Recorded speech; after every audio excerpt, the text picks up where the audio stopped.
Digital Audio Health by Simatrax.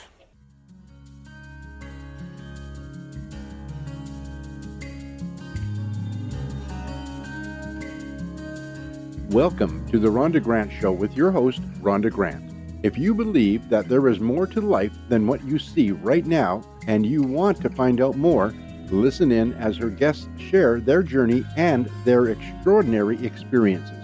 Now, here is your host, Rhonda Grant. Welcome to the Rhonda Grant Show. Sometimes the universe has a way of placing people or obstacles in your path to help guide and direct you on your mission. Listen in as we discover the path my guest has traveled. Has he been inspired by a calling, crafted his journey, or a bit of both? I invite you to embrace the conversation and to use it to help you to recognize if this is happening in your life. Our guest today is Wendell, Amisimak Stalker, musician, artist, and now published author. Wendell was born above the Arctic Circle and raised in Kotzebue, Alaska, by his father, Jacob Stalker Sr., and mom, Maria T. Stalker. He had 3 sisters and 6 brothers. He moved from Norwchuk, Alaska, where he lived for the first 6 years of his life, to Kotzebue. At Norwchuk, people spoke the Inupiaq Eskimo language. Welcome to the Rhonda Grant Show, Wendell. Thank you. Thank you for having me on. Oh, I'm so excited about our conversation because I've read some of your book and I'm really interested in a lot of things that you write about. But I'd like you to tell the audience first a little bit about your early beginnings. Well, in the beginning, I started writing a lot of people in upstate New York where we lived for 7 years. Yes. Didn't know about the lifestyle of the Eskimo natives above the Arctic Circle. They thought it was a different country. Oh, yes. So I had to write to let them understand that we may live way above the Arctic Circle, but we're still Americans. Mm-hmm. And I write in the style of my grandparents, because that style is being forgotten. There are not too many that could still remember the old stories. Yes. And I was lucky to live the first 6 years of my life speaking and just living the Eskimo lifestyle. How was the stories important that you learned while you were growing up? Well, when I was growing up, I was able to sit with the elders and listen to the Eskimo stories in the Inupiaq Eskimo language. Yes. And as I grew older, I noticed a lot of people that I grew up with didn't understand our language. Yes. So I decided I should write down what I know and write it in the style of my grandparents so that some of the stuff that I personally know wouldn't get lost. So valuable. Well, and that you knew that that was important to preserve that. Yeah, it's very important because there is so much knowledge that the elders passed on that is being lost. And the stories that I write were told to me by grandparents and by elders who all knew the stories. Though I write in fiction, they are based on what the elders taught me from the old stories. Yes. Well, that is incredible. And so some of these stories would have been actual teachings on how to survive in the harsh climate. Yes. Alaska is huge with mountains from one end of the state to the other and rivers crisscrossing the state. And above the Arctic Circle, we get a lot of cold weather. And so we had to use the knowledge of the elders to survive the cold weather by working together, hunting and fishing, and learned how to utilize all the resources, whether it be resources like the forest or resources from the ocean and rivers and lakes. Yes. It was taught how we could get the animals by the elders. Yes. The elders knew the animals. The elders knew the terrain. They had names for all the hills and bends in the rivers and the stands of trees. There were names for every place, and those names are being forgotten. But as I write down these things, I realize that I didn't forget because the elders taught me in such a way that I was able to remember. A lot of times, as elders tell a story, there would be a dozen elders, and each of the elders knew the story by heart. So they taught me that way of telling a story by using either a carving or a picture or just a line drawn on the sand. Yes. They trigger memories that my grandparents put in my head so that those memories would come back alive as I sit and contemplate on how my grandparents would tell the story. Yes. Many of the older stories were told by my grandparents, and I just changed the names and modernized everything so that people could understand in the English language. The Eskimo alphabet is a lot different, and because there are some letters there that are not in the English language, so my wife would help me write down the words using the keyboard, because the Eskimo language have pronunciations that sound like you're trying to cough something up. And those letters that are not in the English language had to be rewritten in such a way that I could understand in my Eskimo language and my wife could understand in the English language. Right. So we sat together and found ways to write the words to make them sound as familiar as possible as Eskimo alphabet. The knowledge that the elders gave to me is not just me, but everyone who listened to the stories at the time. Though I was just 5 or 6 years old, those stories stayed with me because I lived the country, I ate the animals, and I lived the weather. So those things all trigger memories of the stories that I write down. So it is easier for me to write down because it is like my grandparents talking through my pencil. Yes. I use a pencil and a notepad to write everything down. And as I write down one sentence, that one sentence will trigger memories to write the next sentence. So it's an Eskimo way of remembering that I write down. And I write it in such a way that anybody could understand and could relate. As the people in upstate New York listen to me read my short stories, after the story is done, the people that have never been to Alaska would thank me and say, "It feels like you have just taken my hand and walked me through northern part of Alaska." I write it in such a way that my grandparents would understand, and I write it in a way that English people could understand. So I make sure that none of the meanings is lost in translation. So what I write down in English could also be written down in Eskimo language, and a lot of the elders could recognize where the story came from. As I write a short story, there might be maybe 15 or 20 pages, but out of the 15 or 20 pages, there might be a half a dozen of the old stories put together to make one story. I see. So it is just writing from Inupiaq to English.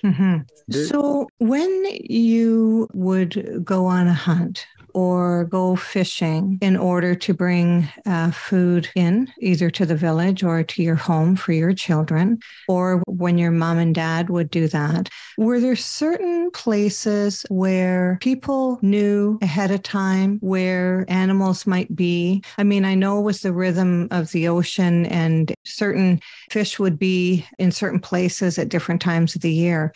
But did the Eskimo people, did they rely on a sort of sixth sense in order to know where the animals would be that day if they needed food? Yes.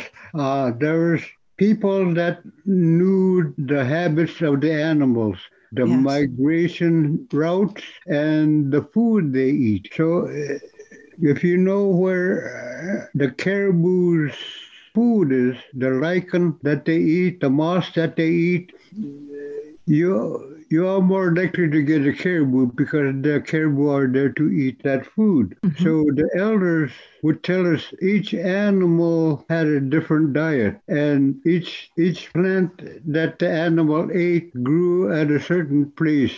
Most plants did not grow on the northwest side of the hill or mountain because up above the Arctic Circle, we get a northwest wind. Right. And that tends to kill all the animals in the fall time, and it blows all winter. So we learned to hunt for food on the southwest sides of the mountains and hills and follow the rivers and creeks and lakes.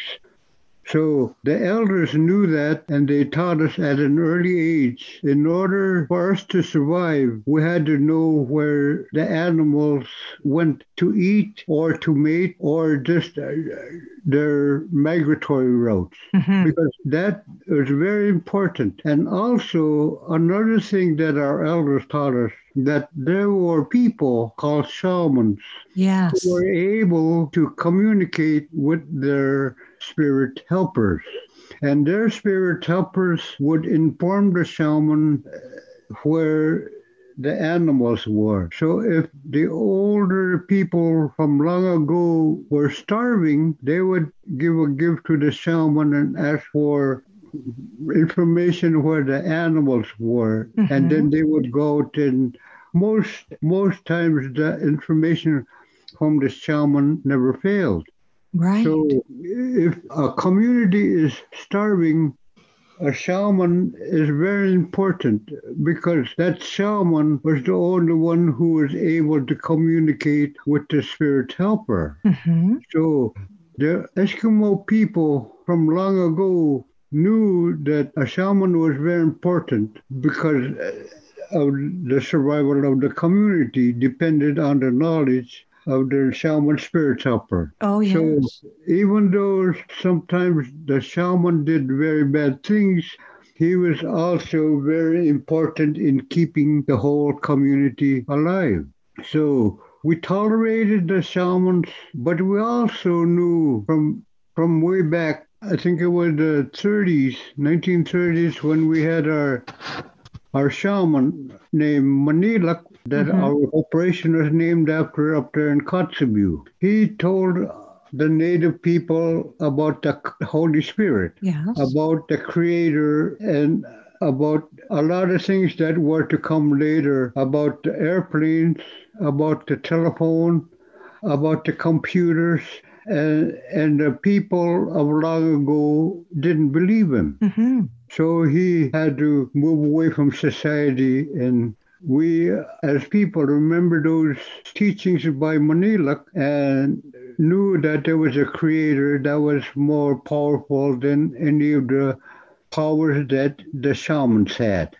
So we were able to accept the first missionaries later when they came, because Manilak had prepared us for who we call Atanak, who is the creator of everything. So we have knowledge from the spirit helpers that taught us that there will be religion coming, and there would be all the modern enmities that we enjoy today. And this was told way back like 100 years ago. hmm Well, and it sounds like what they were talking about was so foreign because it almost, I mean, even when I think of my grandmother, and she said to me, we used to sit on her front porch, and she said to me, I have seen more in my life that you will ever see in your life, because she was born in the very early 1900s.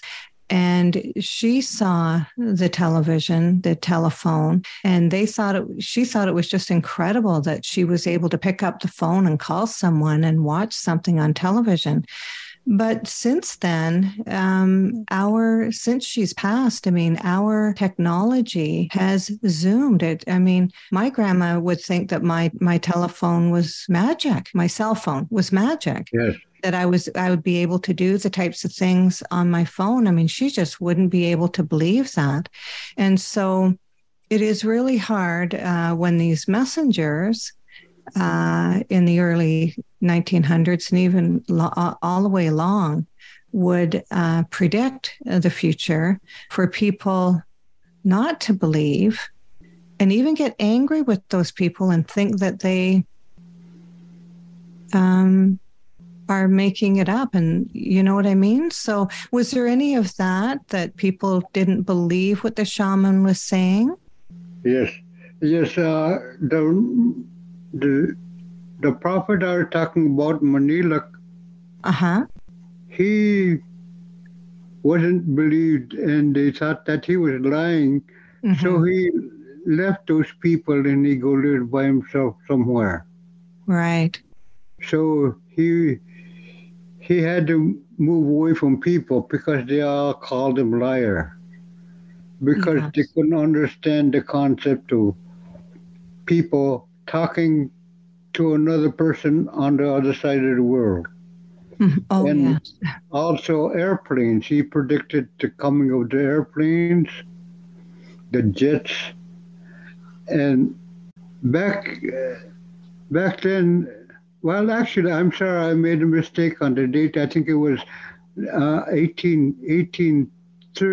I think yes, when Manila came and talked to the people. Mm-hmm.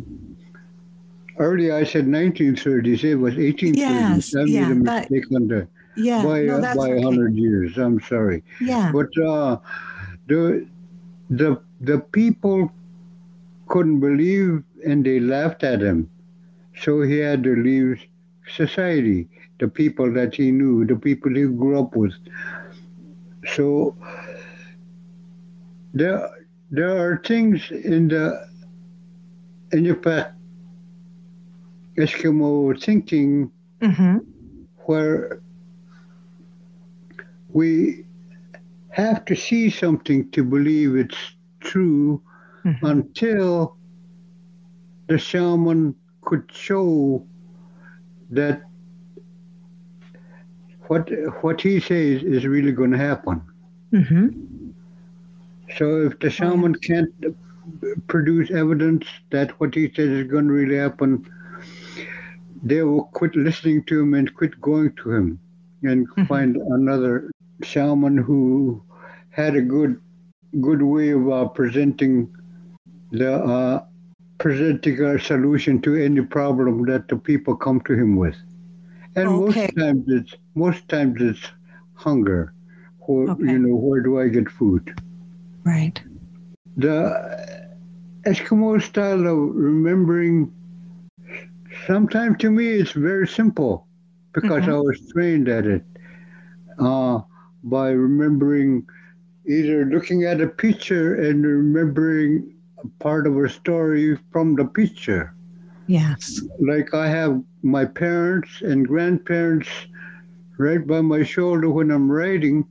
So my parents and grandparents are dressed in their traditional Inupiat clothing, fur from the top of their head to the bottom of their feet to stay warm. And I just have to look at the picture and 1,000 words will come to me. So I would just have to put the right words down in English to coincide with the thoughts that need to come out in the book. So once I make a plan on what subject to write on, the rest is easy because it's just like having an encyclopedia set. I just have to look at my grandparents and parents' pictures, and the story will come to my mind as to how my grandparents told it. Is it They, almost like that their spirit is visiting you during that time? yes, it's like they are using my hand and guiding the pencil to write the words down. Wow. So I also get bad case of just thinking back to my grandparents' time when I was young, Mm-hmm. and then looking up and seeing my 58-inch color TV Yes. and actually get culture shock. I get a Oh. headache. I get a very Oh. bad headache because I'm changing from my grandparents' language of the Inupiaq Eskimo language. Remember where there was no middle or very little middle, and then opening my eyes to the world of today, of my 58-inch smart TV in front of me just freaks my Eskimo mind out. I have to take a nap to stop the headache.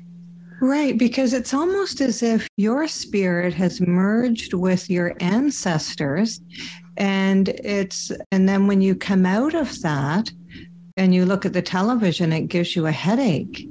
Yes, Yeah, and I'm a writer myself, and I do understand what you're speaking about for sure. I had not thought of being in the spirit of someone, an ancestor, although I think about my grandma often because she had special abilities where she knew things ahead of time. She would dream things ahead of time. But I have a space, I had a near death experience where I now have the ability to tap into a place that feels unique to me. And I'm able to write from that space. I'm able to speak from that space, write from that space, and reside in that space. And I think we may still be talking about the same thing. Is that correct? I mean, that's where my creativity, that's where I go for my direction, for the words that I need to use. And it's hard for me to take credit for some of the things that I write because I really feel that I've been assisted. yes. Does that, yeah? I know the feeling. Uh-huh. I know the feeling. It's just like my grandparents grabbing a hold and taking control of my hand and fingers, and I watched the words written down on paper. Mm-hmm. And then after I read it over, I would say, "Thank you, Grandma. Thank you, Grandpa." Yes. Because those words that come down on paper are part of my grandparents' teaching of remembering. Right. So when I started remembering how they said stuff, how they did things, and why they said stuff and why they did things, then it all comes down to a narrow lane where this word does not belong, but that word does. Right. So instead of using a synonym, I would have to draw a complete picture using several pages to let the spirit of my grandparents be read and known. And I use that so that the authenticity of my life above the Arctic Circle would be felt by people all around the world. Oh, Because yes. you could feel the heart of my grandparents speaking through me. Yes. And like you said earlier, I find it hard to to take credit sometimes for what I write because it is how my grandparents taught me. And a lot of times I would, when people say it's real good, I would say, thank you, Grandma, thank you, Grandpa. You Yes. know, because it is them that taught me in the Amisimak way how to remember and how to put down on paper the lifestyle that we enjoy above the Arctic Circle. Yes. Do you feel that you're almost an ambassador? Yes, yes. And that it is your duty to write and to share these stories? Is that how you feel? Yes, yes. If I didn't, I feel like if I don't write it down, then people will be misinformed. Okay. So what I write down, it informs people of our lifestyle above the Arctic Circle and why we do stuff the way we do. Completely different than Western computer style knowledge. We do things for a reason. It's, as a young boy until I was 6, we traveled every spring and summer out with a boat. We lived up in Notak. Notak is like maybe about 60 miles up the river, maybe 50 miles. But when you look toward the ocean from Notak, it's just like 12 miles away. It's just that the river is a long way from the mouth to the village. But we traveled every spring down that river out to the ocean to get ocean animals. What types of animals would you be fishing for? Seals. Yes. Any kind of seals, and walrus, and beluga whale, bowhead whale, polar bears. We go out in the ocean and hunt those. There are a lot of different kinds of seals. Ringed seals, spotted seals, bearded seals. You know, there are different kinds of seals. But we hunt those so that when we go back up to Notek, there will be oil for our meats. We use oil from the seal, walrus, and whale like the French dip. That oil adds nutrients. Okay. That may be wanting in some of the meats, like the rabbit. So we learned that from our grandparents. We still do that today. We still go out in the ocean and hunt these ocean-going animals, and we still use their oils today because when you use other oils, you're in danger of getting like a blood clot in your brain because of the like bacon. Like if it's 50 below outside and you have bacon in your system, that it could congeal and cause a stroke. That's in the extreme cold. Oh yes. So we have oils like the seal, the whale, and the walrus. Those oils, when you render the blubber and fat, you make oil. You put that in the freezer. You take that out a couple of weeks later, and as soon as you take it out of the freezer, you could put a spoon in it and stir it. It does not freeze and congeal like bacon. So those kind of oils are very important. And so that is just one aspect of our surviving 50 below. The oils that we put in our bodies are designed not to freeze. It's like an antifreeze, different than bacon, which would actually congeal, even though at room temperature. After a while, you could see lumps on the bacon. You know, when it turns congeals. colors. Yeah, it turns that grayish sort of color. So sometimes, like way up in Bear, when somebody has a heart attack, the native will say, he probably ate a lot of bacon this morning. Oh, yeah. So, And that's so, what's happened. Yeah. so it's little things like that that become big in our life above the Arctic Circle. Oh, I see. So we use clothes that would help fight the cold, like some of the fur on the animals, like the caribou and the polar bear. Their fur is hollow. The fur have air inside that separates the cold air outside with your body heat. So those kind of clothes were very important for our survival. Yes. Now, were So they heavy? Were they heavy to wear? no, they were so light. They were the lightest clothes that you've ever tried. It's just like when my mother made clothes for my father. My pair of tennis shoes were just as heavy as all of his clothes. He had a hat, a parky, pants, mucklucks.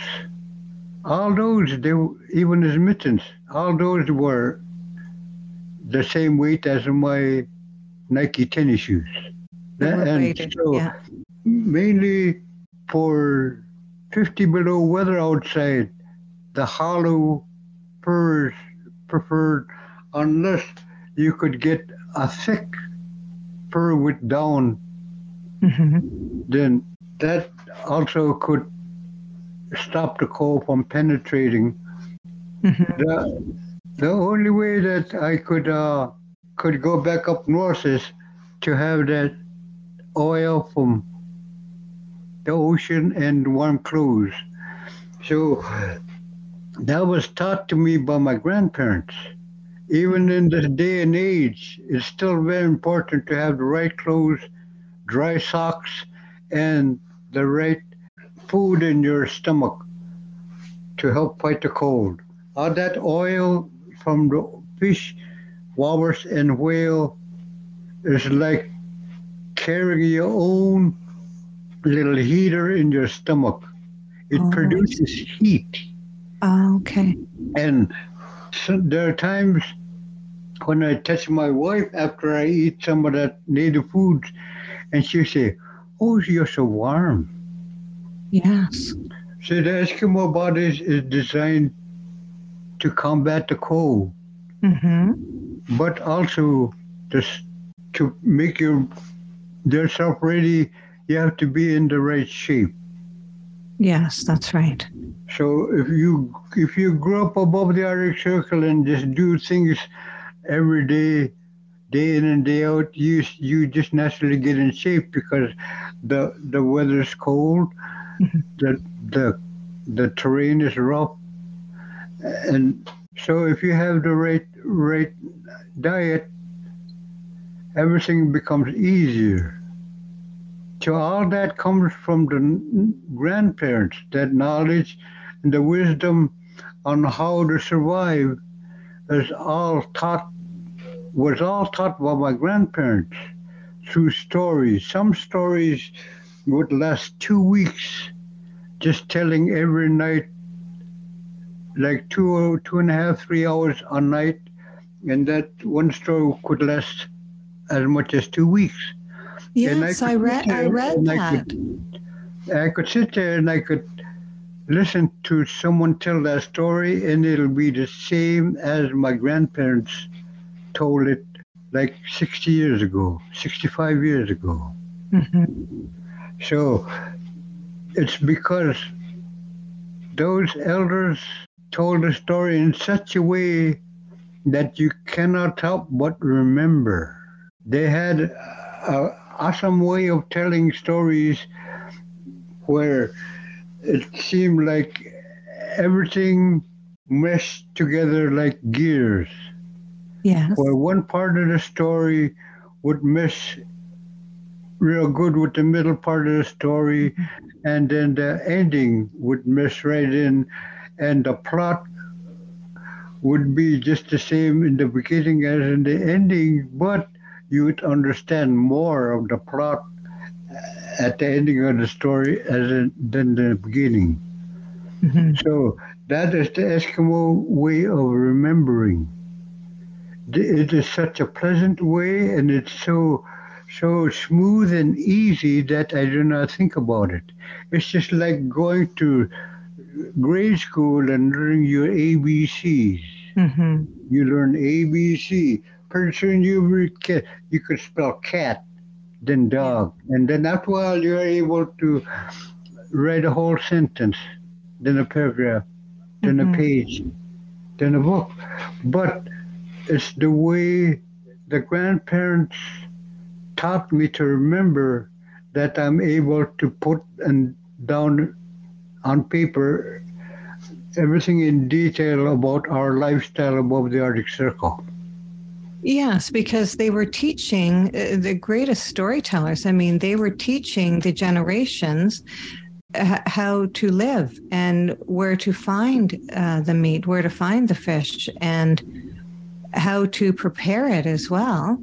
And it was a teaching that went down through the ages, and it was easy to remember because you didn't have to go in and write an exam or anything on it. They made it that it was enjoyable to learn and enjoyable to listen to them. Is that right? Yes. Mm-hmm. The, They weren't handing out papers and pencils after each session yeah. to see what you And- retained. And the awesome thing is we weren't graded. Exactly. The elders didn't grade us. They just told a story Yes. in such a way that we couldn't help but remember.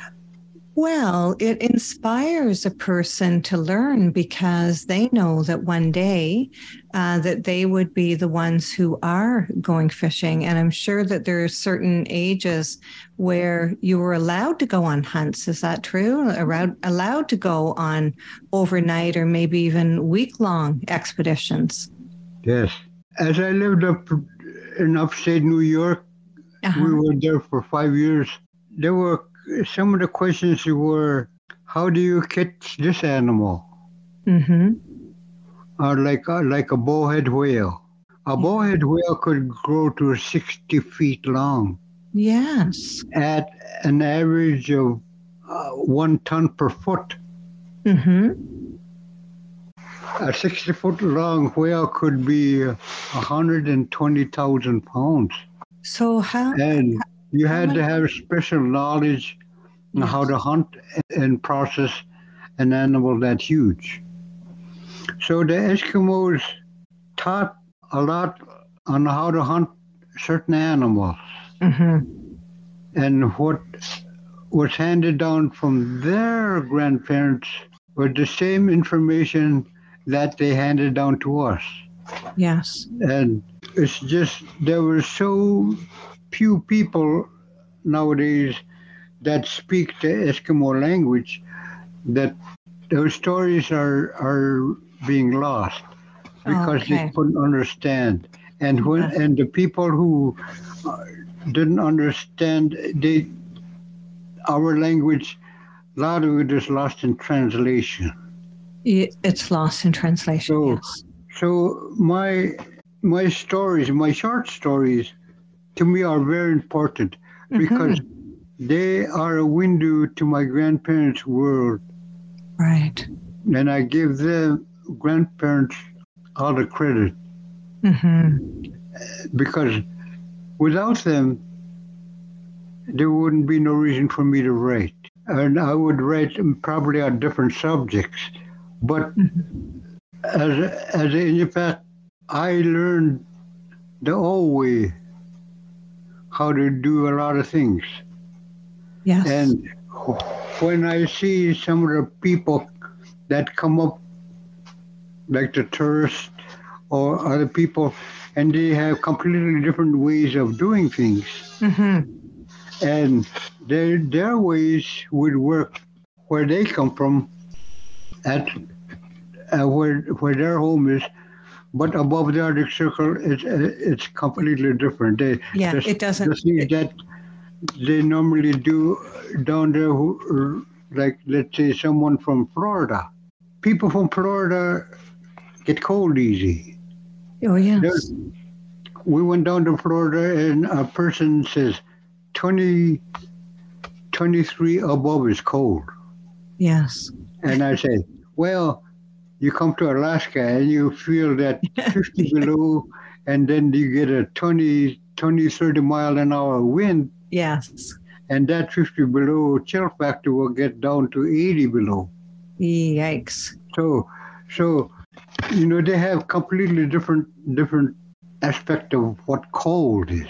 Oh, yes. Oh, to yes. 23 below to Eskimo is just like a warm spring day. It's warm spring day, yes. So, when I lived up in upstate New York, that's how it was. It would get like minus 20 at nighttime. Yes. And then warm back up to -8 in the daytime. So I would tell them the coldest part of winter in upstate New York is just like a warm spring day above the Arctic Circle where I grew up in. Yeah. So the things that they do at home would be good where it doesn't get 50 below anymore.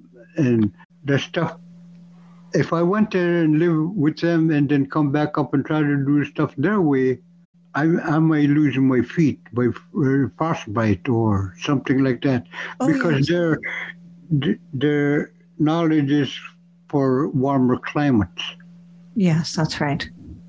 So that's why I write the stories like I do in 50 below, surviving 50 below, and Arctic memories.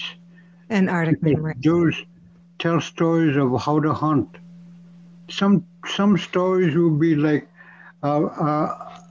adopted boy going out with his father who call him daddy now, and we call him papa. Going out in the ocean and learning how to get seals from papa without using a gun. So to me that was very important, because if I didn't have a gun, I would still be able to go out and get a seal to eat and feed my family. So those stories I write down, even though they might be more modern, they still have the same Alaska animals, the same Alaskan weather, the same Alaskan territory. I mean, like mountains and oceans,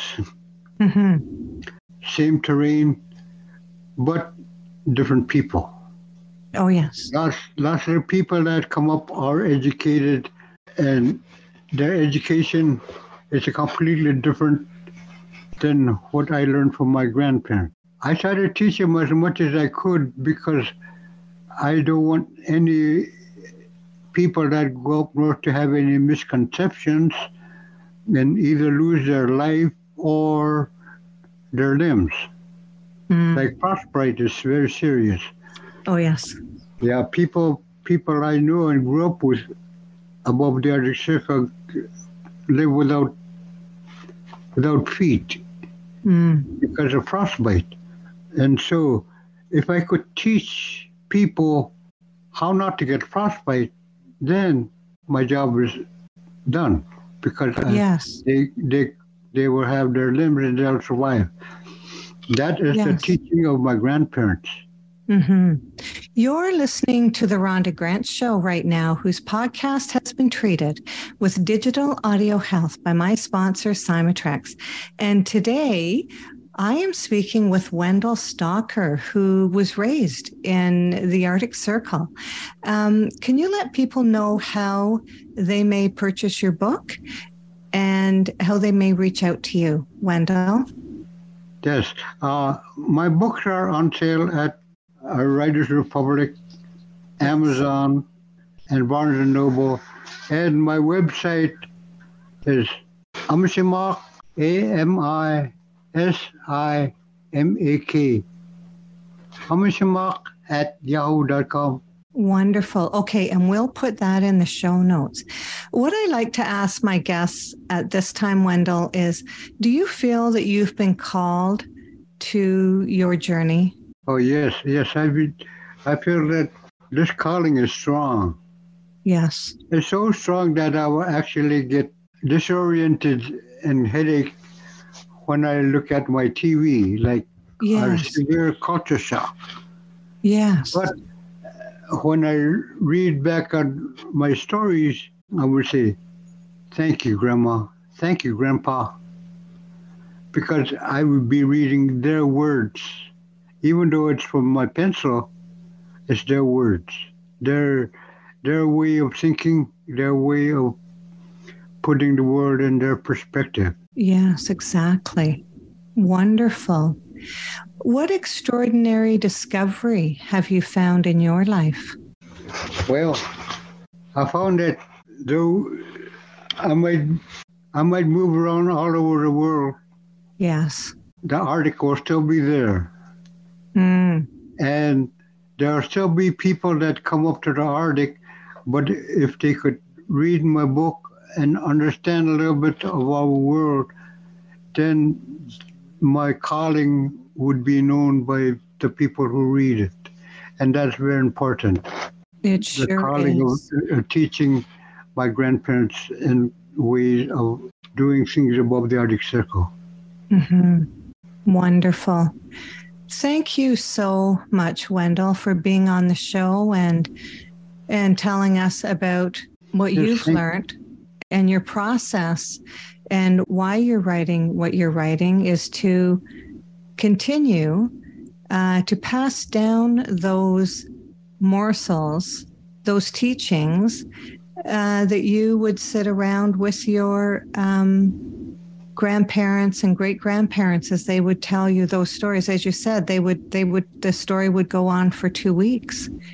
And I think that you're doing such a wonderful exercise in leaving behind or leaving us with a legacy of the Eskimo people and how they survived and how they took care of themselves.